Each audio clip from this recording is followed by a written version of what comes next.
Hello, good evening, and welcome to Ion Pod Live from the studios of Metro Television. It's proudly brought to you by Goil Company Limited, the Ghana Ports and Harbours Authority, the Ghana Revenue Authority, Serene Insurance, and media partners, the Business and Financial Times, as well as a number of other media platforms. The program will be shown, a abridged version of it, will be shown on Ghana Television at 8:30 p.m. on Wednesday. Today we're going to talk about insurance, marine insurance to be specific. So the insurance that is paid on the cost and freights of the cargo that you bring into this country. There are some concerns that are being raised about it. There's already existing insurance that's paid as part of your CIF. That's the cost insurance and freight. But there are also some emerging issues as far as, putting the proper insurance in place for businesses, particularly when you have to import. Now, this would affect you. This would have impact on you. This would also give you some shield of a sort. So if you want to understand, you want to know how your goods get secured, you reduce risk when it comes to the cargo that is imported into this country. And if you also want to know how that insurance can affect the basic goods that you buy from the market, water, matches, and everything, you may want to tune in. Call a friend to call another friend to watch and understand how insurance on marine services are put in place and what the concerns are as far as that particular subject is concerned. We're going to discuss this with the men in business pretty shortly when we return from break.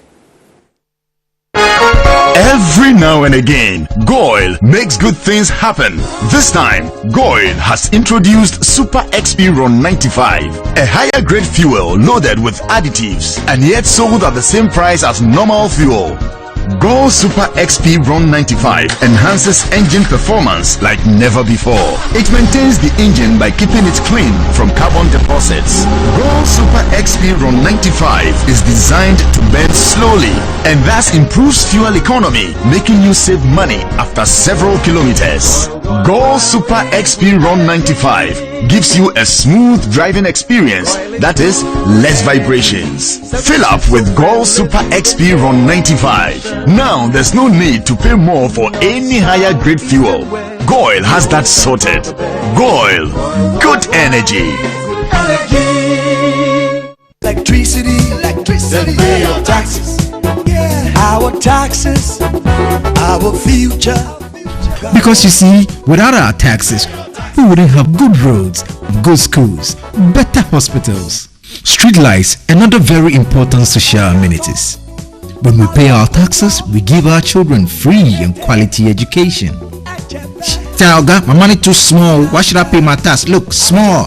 Salifo, it doesn't matter how small or big your business or income is. You still have to pay your taxes.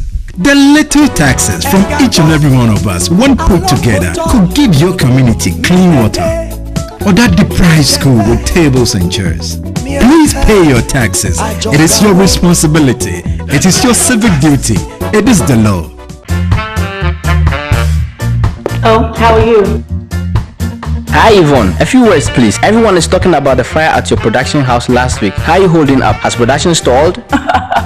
No, not at all. My crew and everyone on my set is perfectly fine because I insure with Serene Insurance. As a matter of fact, I've had all my equipment replaced, including the vehicles that were affected. My workers have been sorted out. Even my production downtime has been covered. So it's all good. I have a meeting to attend to, so I have to get going. Sorry about that. Which insurance company did you mention? Serene Insurance, the new face of insurance, a member of First Sky Group. Okay, welcome back from the break. So this is Ion Port, and we're going to break down some of the concerns that have been raised as far as the marine insurance is concerned. Quite a number of issues have come up, and we'll discuss all of them from here. We'll also help you understand what it is when it comes to insurance for cost and freight of your cargo shortly. But in the course of the week, quite a number of things happened within the port and maritime industry. Last week, I wished some two individuals happy Valentine's. Was it Valentine? Happy Valentine's Day. And that is Mr. Julius KANTUM as well as Mr. Joseph ADUKYEI. The two have exchanged command, sort of, as the sector commanders within the port. So Mr. Joseph ADUKYEI used to be the sector commander for TEMA Port. He's handed over the baton to Mr. Julius KANTUM. Let's listen to that story. The TEMA Port sector of the Customs Division of the Ghana Revenue Authority, with support from stakeholders in the port and maritime industry, have bid farewell to Joseph ADUKYEI, who has completed his tenure as the sector commander and now promoted to take the role of Deputy Commissioner of Customs in charge of port operations at the Customs headquarters. He has been succeeded by JULIUS who was the Assistant Commissioner in charge of policy and programs at the Customs head office. Joseph ADUKYEI became sector commander of the TEMA collection of customs in 2019 after previously serving as 2IC from 2017. According to Chief Revenue Officer in charge of communications and public affairs at the TEMA collection, Jinunya Mauli, Joseph ADUKYEI's experience in customs operations was evident during his 1.5 years tenure as sector commander, especially in the challenging year of 2020. He has exhibited a high level of experience of custom operations, particularly through the challenging years of 2020. The Chief Revenue Officer in charge of preventive of customs, Joseph Opong Abuaje, added that Joseph ADUKYEI's unrelenting approach to duty leaves a high standard for all officers to emulate. The director of the Port of TEMA, Sandra Opoku, said collaborations between her outfit and TEMA collection of customs led to both the Port of TEMA and the TEMA customs exceeding targets set for the year 2020. 2020 was a very challenging year for the whole world, but for the maritime industry, we were fortunate. Customs was able to meet its target and exceed it, and GPHA was also, for Port of TEMA, we were able to exceed our 2019 throughput. The head of the TEMA branch of the Ghana Shippers Authority, Monica Josiah, thanked the outgoing sector commander for keeping his doors opened to address the concerns of her outfit and the interest of shippers. Other stakeholders in the port industry also shared their experiences working with Joseph ADUKYEI while spurring the incoming sector commander onto greater heights. The outgoing sector commander of the TEMA collection of customs, Joseph ADUKYEI, expressed gratitude to the various stakeholders working in the port. COVID came, we all know what happened. Icons came, you know what happened. But because we were determined to make TEMA a heaven, all the stakeholders, I doff my hat for you for supporting customs. The sector commander Julius KANTUM embraced the call to duty and promised to take customs operations at the TEMA port a notch higher. He is leaving on a high note, and I don't intend to bring the note down. I intend to raise it up. Okay. Both gentlemen are familiar faces on Iron Pod. Mr. Joseph ADUKYEI is a regular guest here, as well as Mr. KANTUM. In the meantime, I want you to know who those gentlemen are, both of them. Just a little background of Mr. ADUKYEI as well as Mr. KANTUM. Joseph ADUKYEI, the immediate past TEMA Customs Sector Commander and now Deputy Commissioner in charge of port operations, started his life in customs as a national service personnel in 1988. Joseph ADUKYEI has a Bachelor of Arts from KNUST, an MBA in Finance, MSc Administration, International Development with Organizational Leadership emphasis from the Andrews University in Barron Springs in the United States. He became a national best worker in the customs division at a point in his customs career after being in charge of the scan section, leading the section to attain its revenue target. In 2017, he came to the TEMA Sector Command as 2IC and subsequently became the Sector Commander. Under his leadership, the TEMA Sector Command achieved its revenue target in 2020 for the first time since 2017. This was in spite of the COVID-19 pandemic, which struck the country and the world at large. This feat, according to him, was achieved through discipline, teamwork, confidence, respect for diversity, and working together to enable the port clearance machinery is lubricated to make all importers and exporters to be satisfied for fast clearance. Joseph ADUKYEI established a working relationship with all stakeholders, both internal and external, which according to him created the ambience to efficiently do business at the port of TEMA. Joseph ADUKYEI says his expectations for 2021 and the near future is high, and hard work and commitment are always the magic ones. The new TEMA sector commander of the Customs Division of the GRA, JULIUS KANTUM, joined the Ghana Revenue Authority Customs Division operations on 15th March 1985. He holds a Master of Science from the International Marketing and Strategy Norwegian School of Management in Norway. He also holds Bachelor of Arts in Political Science and Russian. JULIUS KANTUM is a lawyer and was called to the Ghana Bar Association in 2006. When government decided that customs should take back its core functions from destination inspection companies in 2015, he was part of the team that worked on that project. As valuation supervisor, he wrote standard operating procedures on valuation at the Customs Technical Services Bureau and appointed acting head of CTSB in 2017. He is credited to have achieved service level agreement target consistently for the years 2017 to 2019 in delivery of customs classification and valuation reports within 48 hours. He led his team on the risk assessment tool, which became famously known as benchmark values, to fight rampant trade misinvoicing, misclassification, and origin misrepresentation. He also supervised the implementation of government policy of 50% reduction in benchmark values for duty.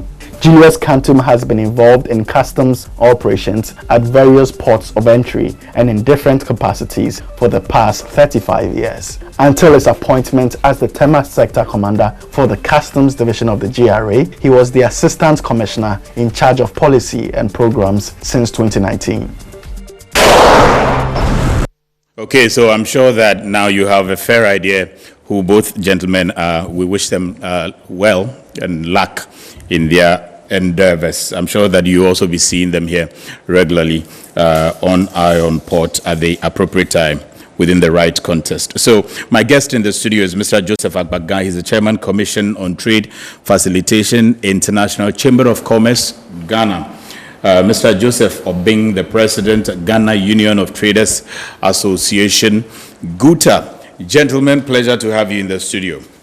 Thank you. Thank you. Good. Today we're going to talk about the marine insurance. We're going to break down some concerns that are being raised here and there. So there's a tripartite group that is advocating that we let businesses, importers, ensure all goods that are going to be imported into this country using local insurers, that's Ghanaian insurers.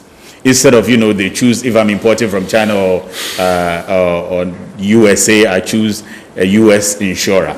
They want us to use the local insurance. And then there's some section of the business community that says, okay, no, we don't agree. We have the right to choose from wherever we want to import from. If I choose to have a US insurer, that's my business. So that argument is going on. We want to break down what the concerns are. First, this week, we noticed that the Importers and Exporters Association of Ghana issued a release talking about how they view the fact that insurance ought to be purchased here in Ghana instead of outside, plus a host of others. Listen. We cannot make insurance monopoly. If GRA and Civil Authority, in collaboration with their partner, which is NIC, thinking to set up any insurance company to do any monopoly in this country, so far as trade facilitation is concerned, you shouldn't forget that we've also signed to certain international protocols. The Importers and Exporters Association of Ghana is one of such entities who have in a press release outlined concerns, including some initiatives by a tripartite committee involving the Customs Division of the Ghana Revenue Authority, Ghana Shippers Authority, and the National Insurance Commission regarding the enforcement of an Insurance Act which calls for all importers to purchase insurance from Ghana instead of doing so from the origin of the imported cargo. The Executive Secretary of the Importers and Exporters Association claims that, at the moment, if importers opt to take the risk and not insure their cargo, for the purposes of duty collection, customs calculate insurance value based on the fixed rate of 1% of cost and freight value for air freight and 0.85% for sea or marine freight, and this has been the preferred approach all this while. He, however, contends that importers are unhappy about ongoing discussions to have importers purchase local insurance instead of allowing them the option to choose from purchasing insurance or not, or even the option to purchase from origin of the import or in Ghana.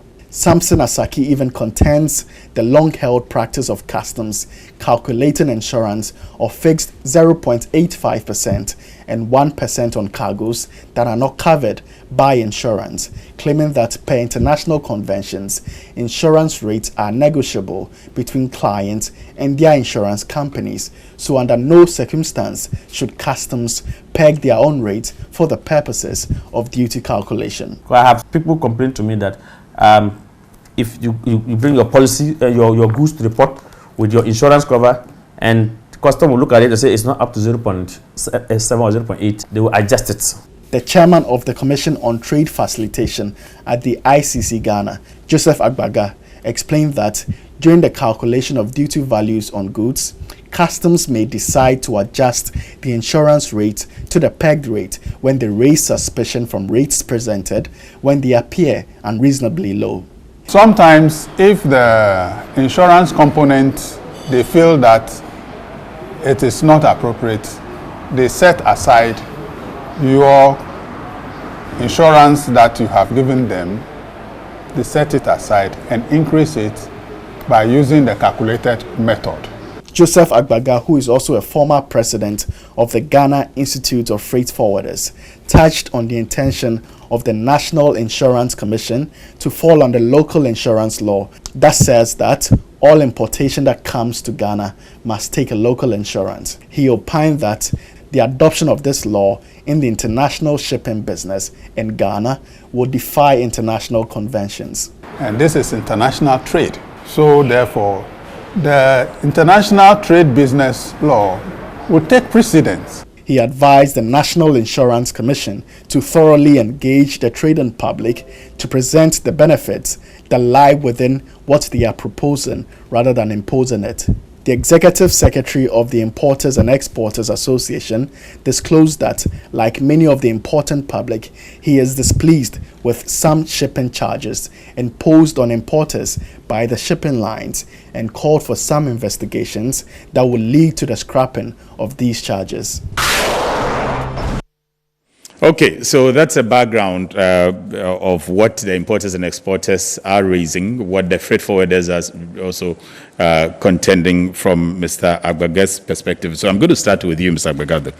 The first, before we even get into the issues that you are raising, help us, and you're a freight forwarder, you're a broker on behalf of Doctor and his team, the business people. Help us break down the issue of insurance. What is the insurance component within the entire import duty system? Because we know there's some there's CIF, that's a cost, insurance, and freight. Break that down for us. Thank you, Sami, and welcome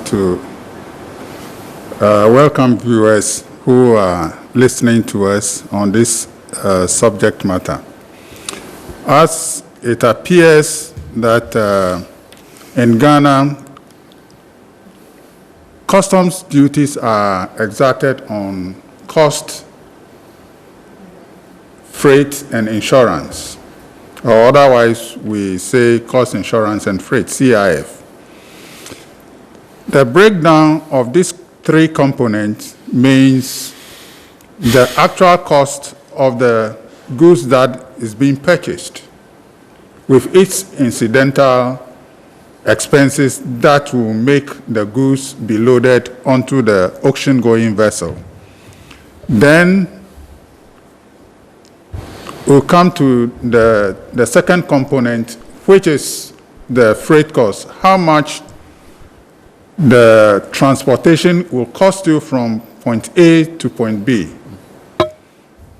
That component also need to be established.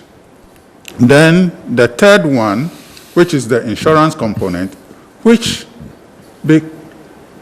currently becomes optional to the traders. Now, the insurance component becomes optional to optional because some people consign their goods on only cost and freight. They don't insure their goods. That does not mean that they don't know the inherent risk. Yeah. So when you are presenting your cargo to customs for duty purposes, customs is looking for these three elements. The cost, the insurance, and then the freight cost. Yes. But if you present only the cost and freight, then the customs regulations gives them the opportunity to use the 0.875% of the cost and freight value as the premium chargeable. And that will be added. That will be added to the cost and freight in order to arrive at the CIF for customs duty purposes. Okay, so and just to break it down, the 0.85% is that for the sea? Yes, the cargo from sea, and then 1% for air. For air. Okay, but so if I don't have insurance on my goods, customs then chooses to calculate the 0.85. That's if I'm using the sea to import, chooses to calculate the 0.85 on both my cost and the freight. Yes. The values on that. Yes. But if I have insurance, customs doesn't apply the 0.85. Yes. If you have insurance, then customs, then it means that you have met customs demand. You have not made void the space for insurance. Okay. That you have fulfilled that obligation. Okay. And therefore, customs, that is used. Yeah, customs will use your insurance that you presented to do or to exact duty payable for as revenue to the state. Okay, so it is only when you don't have insurance on your imported goods, either insurance from the country of origin of the goods or insurance from Ghana. Yes. That is when customs use this fixed 0.85 to do calculation to get a value to replace that insurance. Yes, that is so. And this has been a long-standing practice. Yes, that is so. Why then would you think that the importers and exporters are raising issues about that? Should that be a problem? Because you are supposed to have insurance component if you have the CIF. So your cost, insurance, and freight. And you omit to have the insurance version. They calculate for you. If you had elected to have insurance and purchased insurance, they wouldn't calculate the 0.85% for you. Yes, the 0.875% is based on law. That's what the law says. That is what the law says. Customs Regulation 2248 of 2016. Regulation 95 says that if you bring your goods and you did not present inclusive the insurance, this regulation gives custom the option or the power to use their fixed calculation of either. This is standard. Yeah, Is this a practice elsewhere as well? Well, as far as I know, Ghana. It's in our laws. It is in our laws, and we collect duties on cost, insurance, and freight. Okay, I have been on you on this area because we just heard the importers and exporters raise issues about why that is being fixed. Unless I'm not getting that aspect of their concern right. But let's move to another. Let me find out maybe from Doctor. Doctor, are you familiar with that calculation of insurance on your goods? Yeah.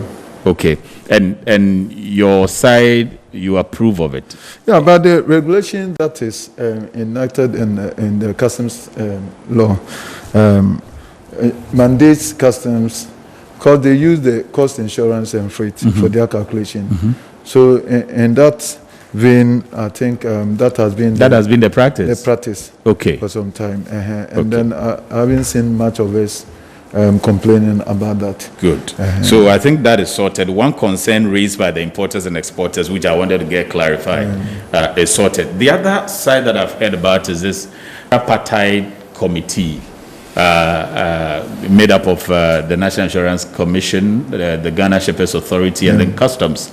Apparently, there's a proposal to have all businesses purchase local insurance. How have you received that? How has your outfit received that? Yeah, I think the law was enacted in 2006. Yeah. And there wasn't much consultation, stakeholder consultation done. So the law as it's structured now seeks to benefit the local insurance companies. And they didn't factor most of our inputs. You see, we do back in 2006 when this law came to be. You're saying that I was still very part in leadership. I was the national organizer of GUTA. We didn't have stakeholder engagement. I don't know what GIF also received. And the law had been there since 2006 all the way till now. Had you raised any issues around it along the line? Until it was launched just recently. That they wanted to enforce it, to engage with this and all that, but the law has already been captured. So what we have said is that we should re-engage Parliament so that whatever it is, we can also factor our inputs and all that. Because you see that there are two scenarios here. If you recall, it was planned by Ghana Revenue Authority and then the National Insurance Commission. So here we are confused whether the whole thing is for revenue purposes or for the fact that we need money for the local insurance companies. We don't have any problem that local industries are enhanced and that they should get the maximum benefit. But if it is for services, then it shouldn't be anything that should be imposed on us. Because the business as it is, we do not do it in isolation. We do this business with our suppliers. Most of our suppliers, most of the goods that you see, about 80% of the commercial goods that come in. 99%. He is giving 99%.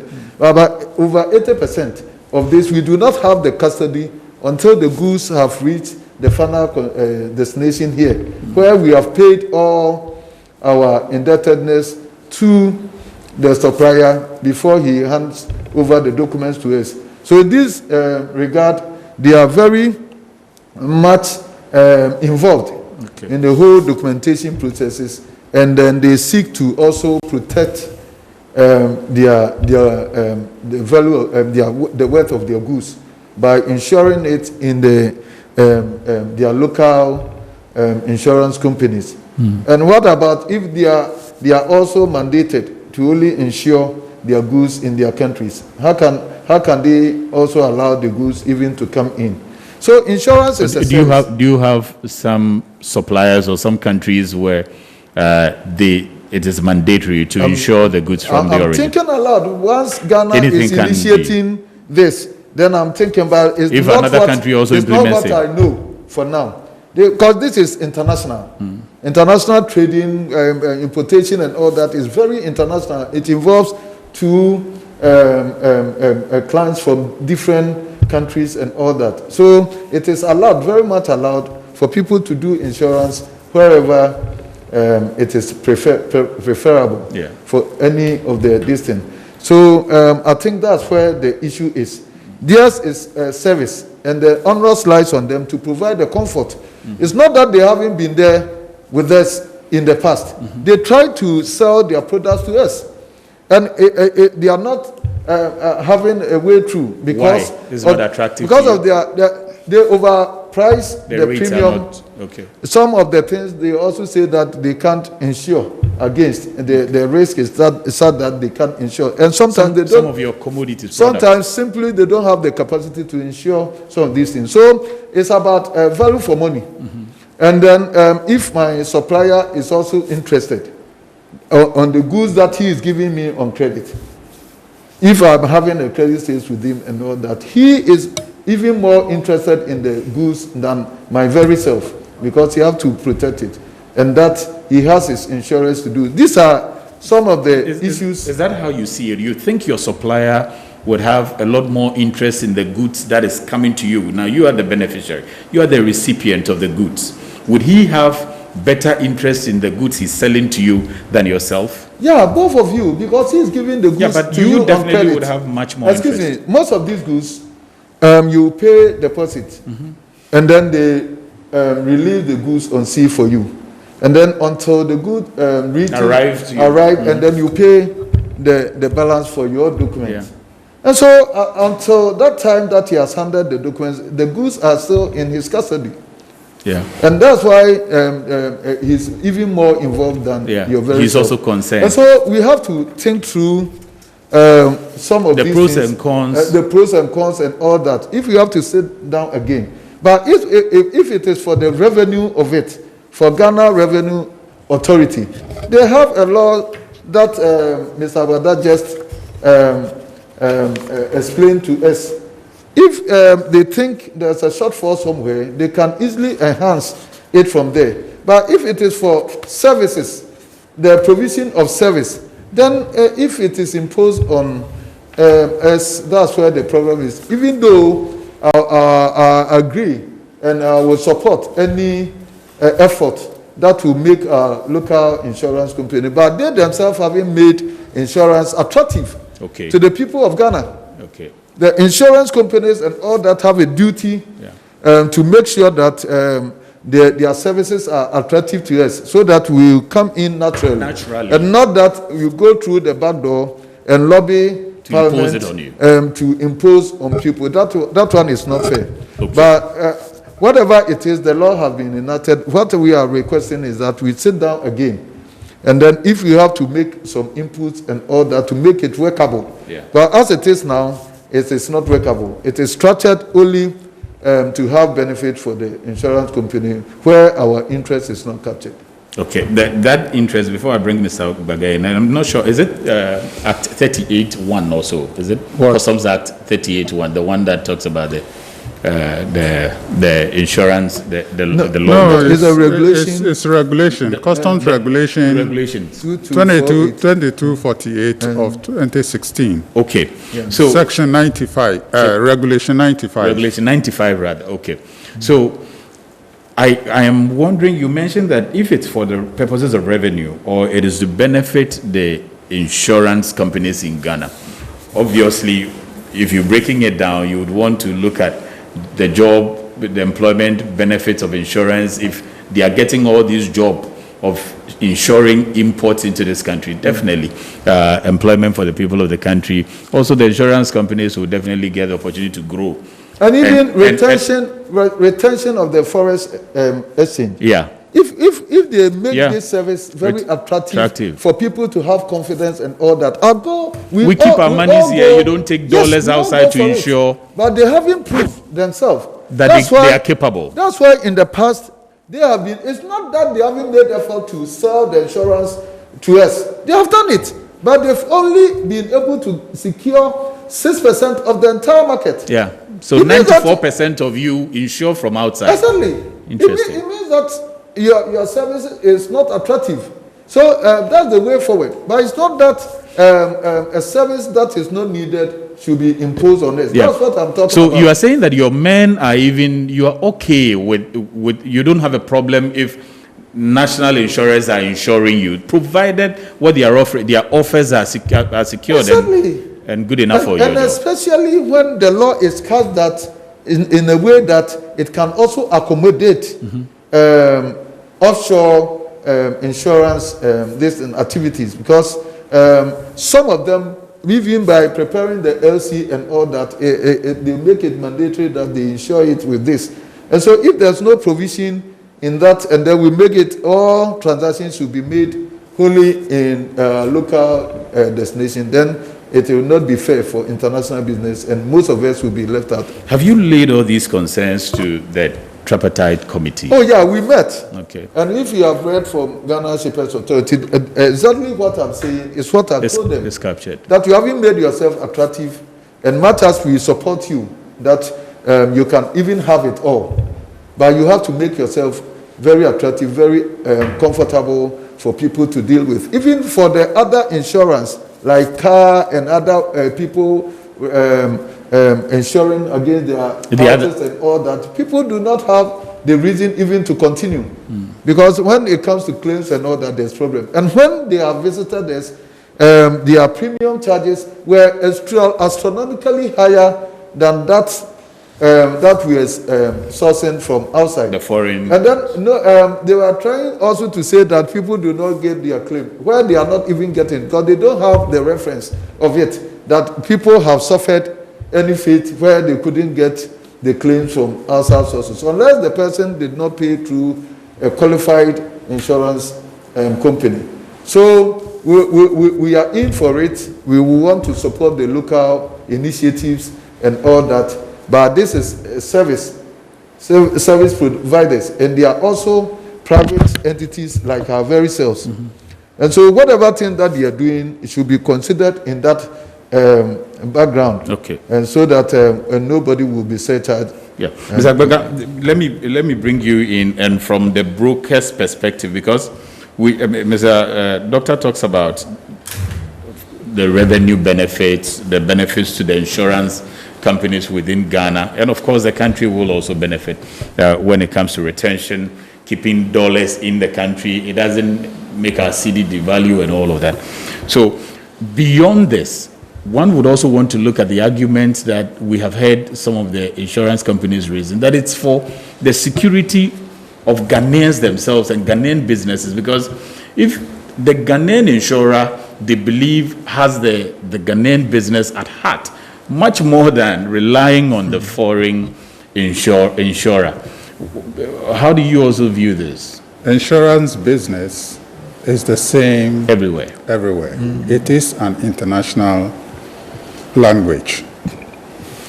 Whether you insure in Ghana or your insurers are offshore, they are covering. The interest is the same. It is about risk. So once your risk is covered, either offshore or onshore, the language is the same. Because the elements in marine insurance is the indemnity and insurable interest and utmost good faith. This is the first three pillars on which insurance is based: indemnity, insurable interest, and utmost good faith. You come to subrogation when something happens. Yeah. So when we are talking about insurance, marine insurance, cargo, the cargo practice is about the indemnity, the insurable interest, and then the utmost good faith. Utmost good faith means that you must present the truth about the transaction. That is all the utmost good faith is about. The insurable interest is about when something happened to that goods, in whose interest, who is losing.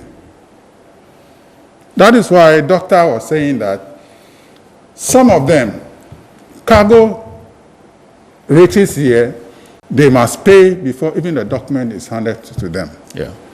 So that is what you can find out in the international sales of goods contract under the UNCENTRA. They are chapter 4, passing the risk. Yeah. So not until you pay, the risk is not passed on. Passed. That is just one part of it. Some people do consign goods with the understanding that they have 60 days, from 30 days, 45 days, 60 days, 90 days, 120 days, and 180 days, right? If my seller, and I am the buyer, is giving me goods on 180 days, the goods will come to me, I'll pay the duty. Even though I've paid the duty, his insurable interest in the goods is still paramount, because if I did not pay him, it means that he is at a loss. Yeah. So though the goods has reached me and I've paid duty, his insurable interest in the goods is still exists. So that if I don't pay him, he can fall on the insurance to do what? To claim. And in this also, we have 3 different types of clauses. We have institute cargo clause A, B, and C. So depending on, that's why I'm saying that insurance language is the same in Ghana. International sale of goods. Yes. But what do you, so what you are saying is that their argument that they have more interest, they have your interest at heart much better than the international insurer. It doesn't hold for you. For me, it doesn't hold. No one can convince me that they have better interest than because international sale of goods laws, takes care of risk for everybody. Yeah. Okay. No, so, but let me come in. Even from what Mr. Abada is saying and all that, most of the credits that we get, even if it should be from outside, a bank outside and all that, they will back it with insurance and accredited insurance companies that they work with. And so it's not simple. What it means is that most of our credit lines is going to be cut. And so it's not as simple, and the local insurance companies cannot give us guarantees of our import. You understand? Why can't they give you guarantees of your imports? No, is it not that we haven't tried? We have tried. I see, and it didn't work. Saying. And they don't, because they wouldn't say do the work of the bank. But most of the insurance companies abroad do the work of a bank. They guarantee the product and all that for you to secure the credit that you are having, like he said, 120 days, 180 days and all that. In default, the insurance company will be held accountable. And do we have it here? And so we have to look through all these things. And I've said that we are not against the whole the nationalistic nature of the nationalistic, but then we should do the right thing. That's what I want us to get. So and it looks like that even I can foresee a conflict. Here, between the conflict between the international laws and then the local. Because for the purposes of revenue, they are saying that when your goods come, they will give you insurance certificate. This insurance people before you can go and clear your goods. Then you will get this insurance certificate based on your value. Is customs going to hold on to this value and say that it's sacrosanct because it's coming from... Of course, once it's coming from the NIC, shouldn't they trust it? At the moment... No, the same story is going to replay. That really? With local insurance. No, but isn't that the reason why customs is part of the tripartite committee? Now they are all together now. No, but they still have their law. They haven't prescribed or abrogated their law. Okay. So if they have done that, then you know that they are then going to use this as something. Rely on what NIC will produce. So then you will also hold them and say that once this value has been authenticated by NIC, then it's giving me, then you don't have to revalue the goods. This one isn't not going to bring serious conflict and all that. If they are not prepared for such conflict and all that, let's sit down again and then revisit the whole thing. Okay. We made an attempt to get NIC to be part of this, and they are part of the tripartite. So that could have come up to find out whether indeed once they agree to certify, that becomes a sacrosanct document that customs should rely upon, whether or not they like it. But currently, what it is that customs has the right, or they reserve the right to set aside some of the insurance certificates that you bring from outside. Is that the case? And then apply their 0.85 on the C and F. I don't see any piece of instruction anywhere that stipulates that when you present your insurance policy as part of the documentation that you are presenting to customs for valuation purpose, they must set it aside because they If they don't trust the value, then why won't you trust it? it's That is the similar to question. what Doc raised. Hasn't that Why won't been you happening? trust it? Have you had that issue?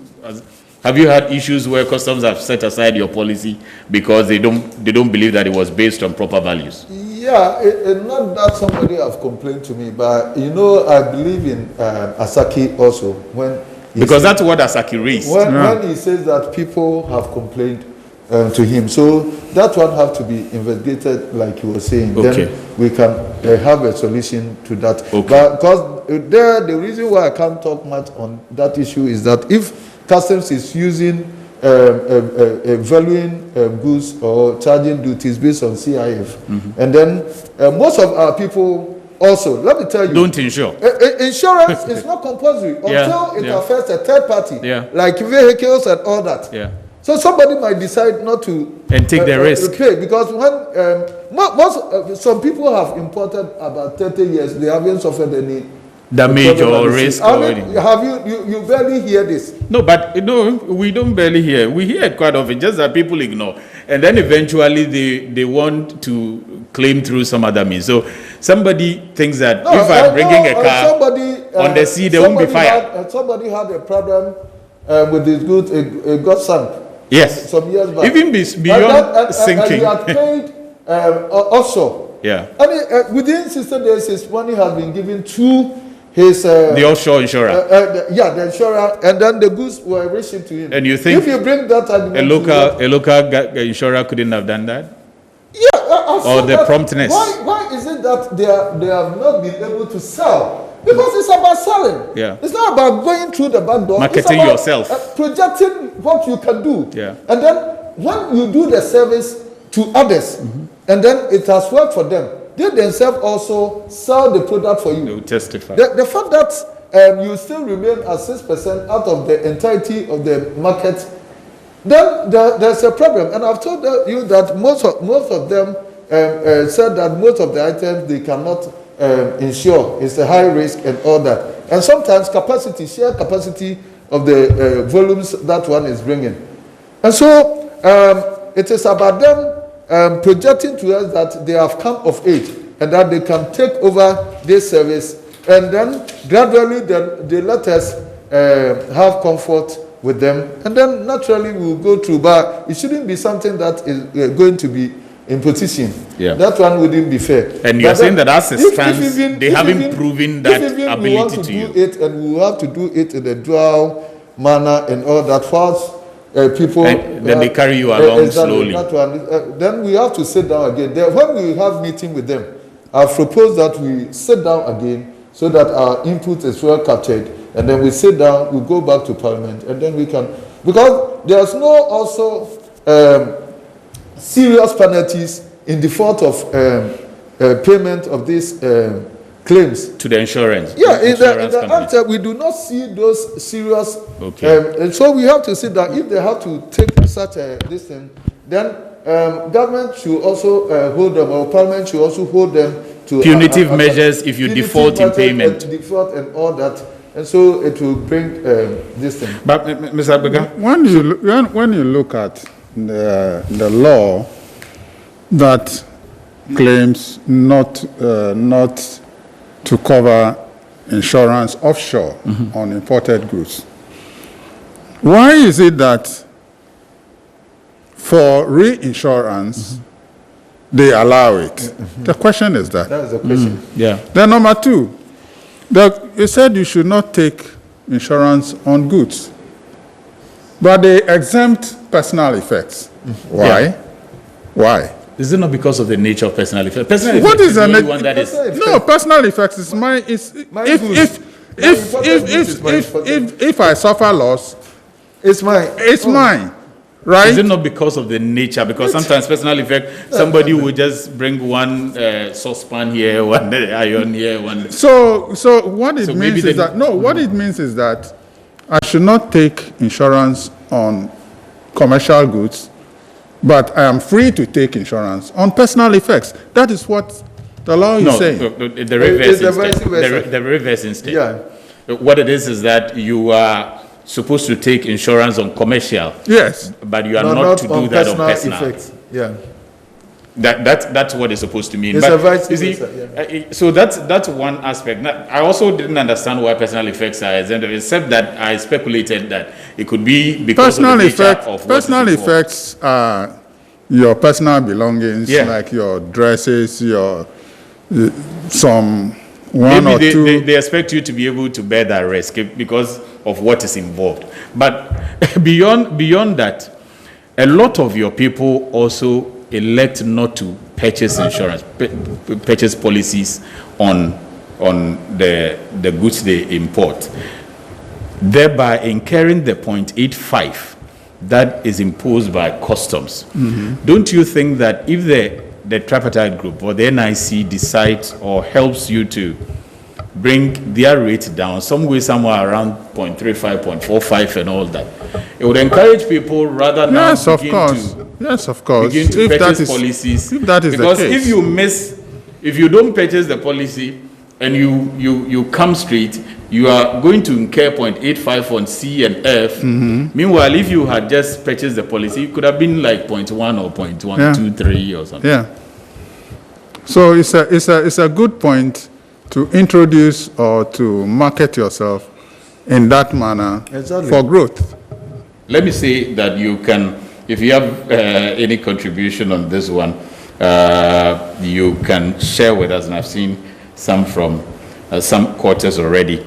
The WhatsApp number that you can share with us, 05590191177, you can share your thoughts with us. Let me read this one. Okay, so principles of insurance. So somebody is advising that what Mr. Joseph Agbaga is talking about are the principles of insurance and not exclusive to marine insurance. 0.8 only applies when no insurance is taken.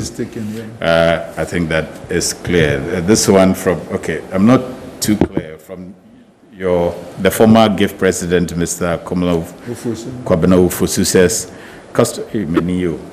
customs regulations, insurance, where a supplier of imported goods liable to duty ad valorem does not insure the goods against loss or damage, they shall be added to the value of the goods for the purposes of calculating the duty.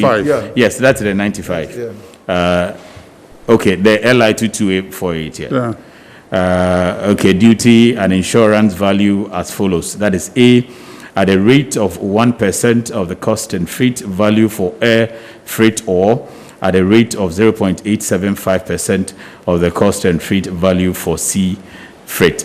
So, Doc, or before Doc, Mr. Agbaga, what do you think that this tripartite group can do to convince you that let's purchase the local insurance? Because let's face it, if we are to do this, not only are we going to help grow the insurance companies, employment will grow. It would affect the economy of the country also positively. What can they do to make the policies attractive? Like Doctor said, no one is against the local insurance procurement. So what should they do goods to earn your... But what the problem is to hide behind a piece of legislation to say that don't do this. But they are not enforcing it like that, like mandatory. But they are making reference to... They are making the law is there, all right, but I'm not sure the tripartite is pushing that. That is what is being pushed for. Oh, okay. I will advise that the National Insurance Commission should rather repackage and approach the trading community as to what they can do. If they can come to the trading community and ask them that, can you negotiate with your suppliers whether they will allow the procurement of national or local insurance whilst they consign the goods on cost and freight. I mean, these are negotiations that you must assure the trading public that you are going to solidly stand by them, so that they will also have that cushioning effect to go back to their suppliers and say, hey, look, I would love that my home country also partake in this international trade by ceding the insurance component, that I should be able to take the insurance from my home country.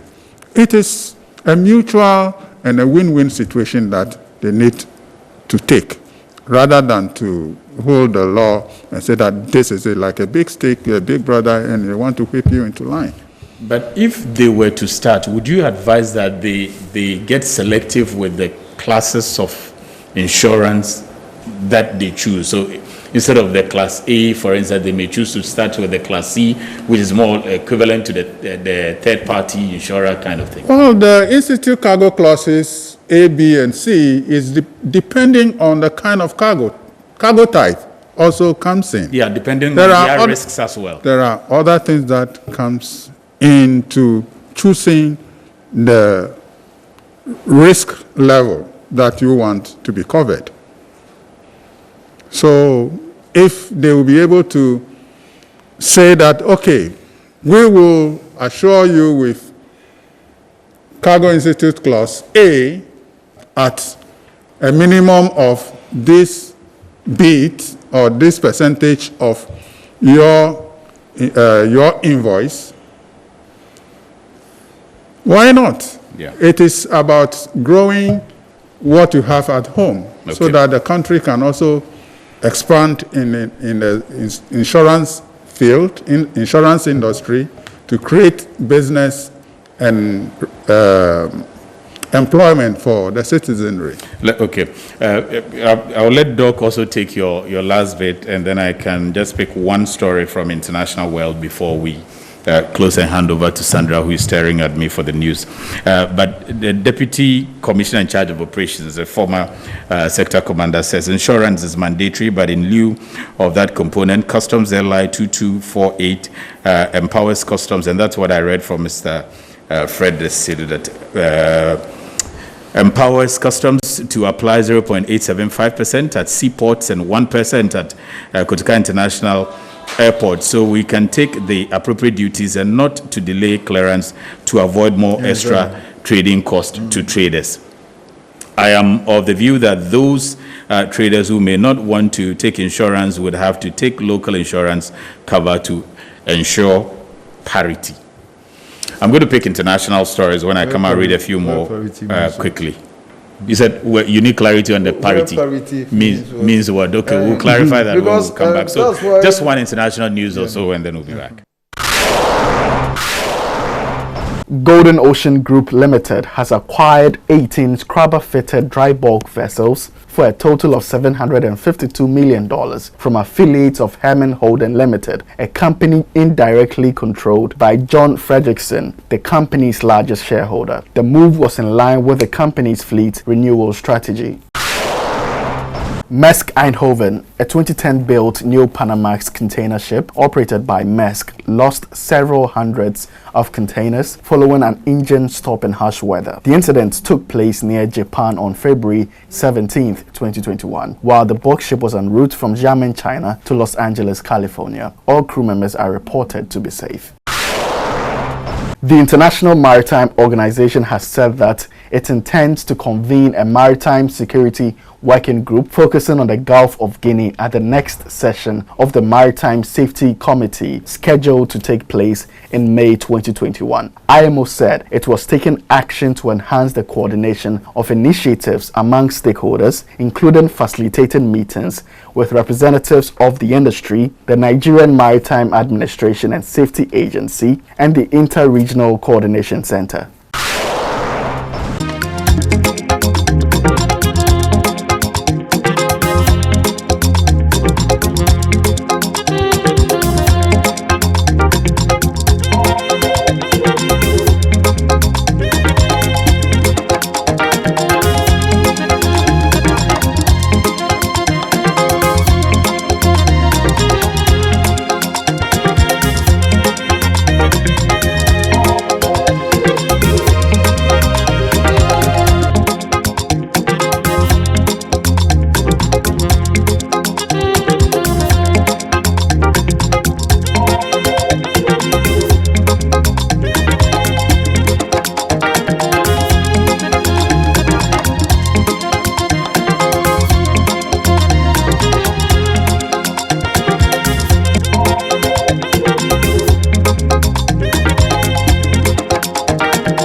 Okay, Doc, you wanted.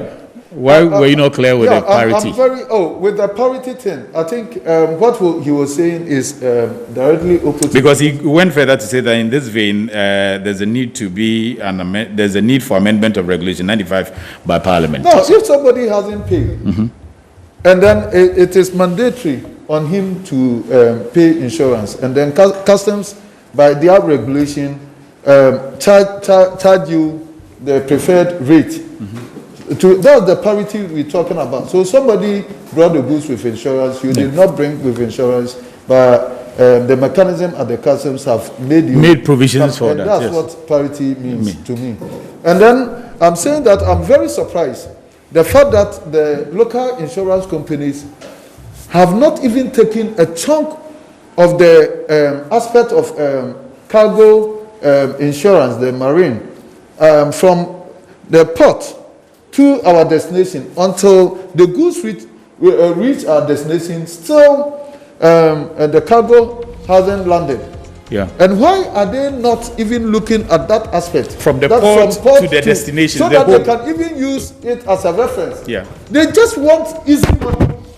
Which is very bad. They should sell their products and then they can use what they've sold to the people, and people have gotten benefit as a basis, a reference to get the bigger market. So there's a huge gap here. So you think they should start from the port, insuring to the home? They should give us the reference, because I've seen so many cargo going from here to Kumasi to Tamale that have landed in accident without any insurance being paid. How far are they taking even that opportunity?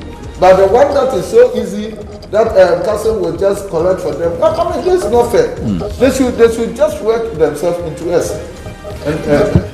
Thank you very much. The gentleman in the studio, Mr. Joseph Agbaga, Chairman, Commission on Trade, Facilitation, International Chamber of Commerce, Ghana. Also, Dr. Joseph Obeng, President, Ghana Union of Traders Association of Ghana. And we tried breaking down the concerns over marine insurance in the country. Thank you for watching. Lord willing, see you same time.